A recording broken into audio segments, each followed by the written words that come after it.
আজকের এই দিনে 1971 সালের মহান মুক্তিযুদ্ধে বিজয়ের ঠিক প্রাককালেই মুক্তিযুদ্ধপন্থী লেখক, শিল্পী, সাংবাদিক সহ বিভিন্ন পেশার যারা স্বাধীনতাকামী ব্যক্তি রয়েছিলেন তাদেরকে পরিকল্পিতভাবে হত্যা করা হয় এবং বিজয়ের প্রাককালে বাংলাদেশের যারা চিন্তাশীল মানুষ ছিলেন, স্বাধীনতার পক্ষে ছিলেন, তাদেরকে হত্যা করা হয় যাতে বাংলাদেশ জাতি হিসেবে মর্যাদাশীল রাষ্ট্র হিসেবে দাঁড়াতে না পারে। 54 বছরে আমাদেরকে মুক্তিযুদ্ধের আকাঙ্ক্ষাকে বাস্তবায়ন করার জন্য লড়াই সংগ্রাম করে যেতে হয়েছে এবং 24-এর বিপ্লবের মধ্য দিয়ে আমাদেরকে সেই লড়াই এবং সেই আত্মত্যাগ আবারও করতে হয়েছে।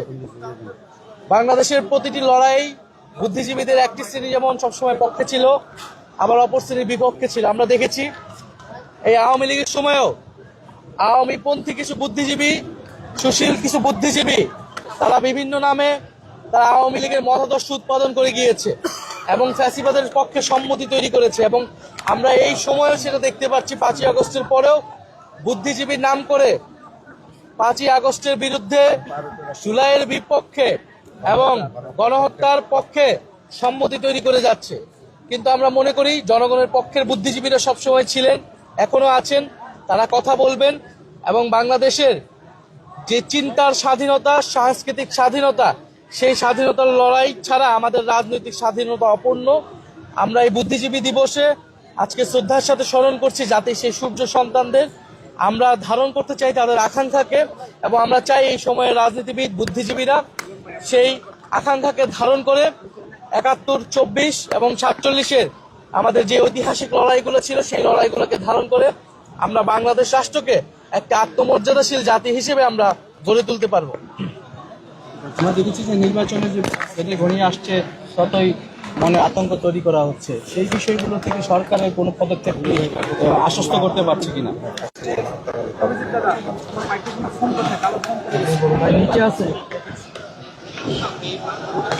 সরকার জায়গা থেকে আমরা বলেছি যে সরকার জননিরাপত্তার বিষয়টায় দুর্বলতা রয়েছে, সরকারের আইন শৃঙ্খলা জায়গায় মানুষের এসে আস্থাটা এখনো আসে নাই এবং আমরা এখন যে দেখতে পাচ্ছি যে নির্বাচনকে বানচাল করার জন্য এবং গণ অভ্যুত্থানকে নস্যাৎ করার জন্য গণ অভ্যুত্থানের যারা প্রতিচ্ছবি ছিল, যারা নায়ক ছিল, নেতা ছিল, যারা অংশগ্রহণকারী ছিল, তাদেরকে টার্গেট করে হত্যা করা হচ্ছে এবং এটি ওসমান হাদির উপর হামলার ঘটনায় পুরো জাতি দেখেছে।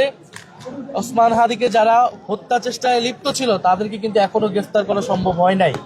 আমরা বলতে চাই অতি দ্রুত সময় তাদেরকে গ্রেফতার করে বিচারের আওতায় আনতে হবে এবং এই পুরো পরিকল্পনার সাথে, এই আয়োজনের সাথে যারা জড়িত, প্রশাসন থেকে শুরু করে যারা সরকারের ভিতরে বাহিরে যারা নীল নকশা করছে তাদেরকে চিহ্নিত করে গ্রেফতারের আওতায় আনতে হবে এবং আমাদের ফ্যাসিবাদ বিরোধী জাতীয় ঐক্য বজায় রাখতে হবে। আমরা দেখছি এই ঘটনাকে কেন্দ্র করে রাজনৈতিক দলগুলো একে অপরকে দোষারোপ করছে। আমরা মনে করি এই সময় আমাদেরকে এই জায়গা থেকে সরে এসে একটা ন্যূনতম একটা জাতীয় ঐক্য আমাদের মধ্যে রাখতে হবে। আমাদের মধ্যে বিভক্তি থাকলে ফ্যাসিস্ট শক্তি সেটা থেকে সবচেয়ে বেশি সুবিধাপ্রাপ্ত হবে।